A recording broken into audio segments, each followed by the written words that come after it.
Welcome to the news headlines of this hour. Christchurch mosque attack. Brenton Tarrant sentenced to life without parole. A New Zealand court has sentenced a man who killed 51 people at two mosques to life in prison without parole, the first person in country's history to receive this sentence.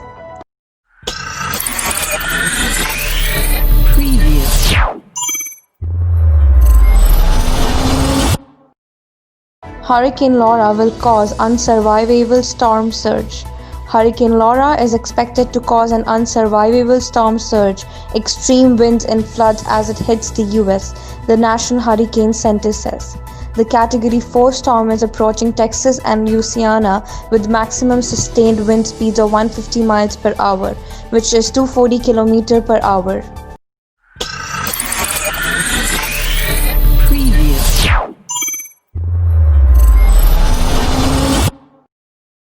Jacob Blake, police officer in Kenosha shooting named.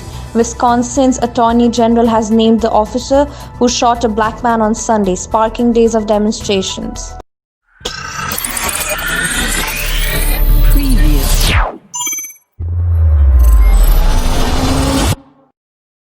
Japanese tennis star Naomi Osaka has pulled out of a major tennis tournament in New York in a protest over the police shooting of Jacob Blake.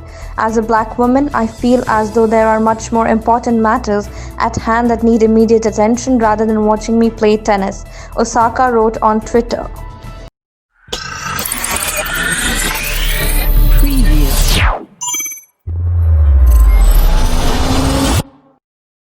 India coronavirus. COVID strikes remote Greater Andamanese tribe. A remote tribe in India's Andaman's archipelago has recorded its first cases of coronavirus. 4 members of the Greater Andamanese tribe have tested positive for COVID-19, a health official told.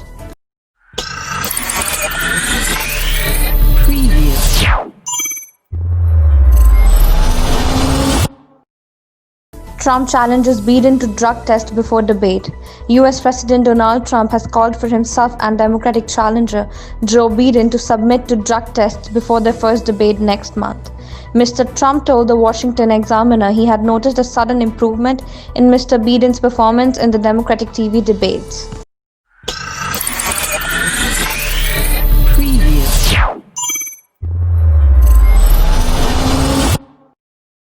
Tanya Day, Aboriginal death in custody decision devastates relatives. Relative of an Aboriginal woman who died in Australian police custody say they are devastated and angry that no officer will face prosecution.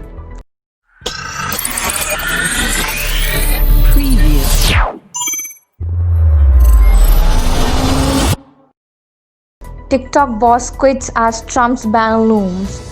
TikTok chief executive Kevin Mayer has quit the video sharing app ahead of an impending ban by US President Donald Trump.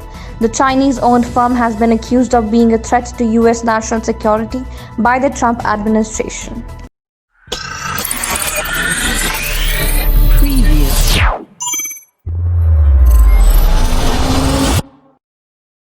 Arabi has been stabbed to death by a Palestinian man in the Israeli city of Petah Tikva, Israeli police say.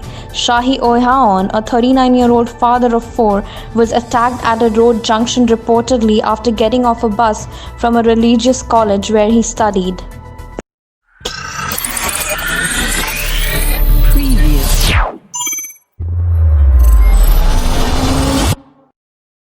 The Australian government is planning to introduce legislation which would enable it to veto agreements made by local governments and public organizations with foreign governments. This is Pratisha reporting for Our Voice.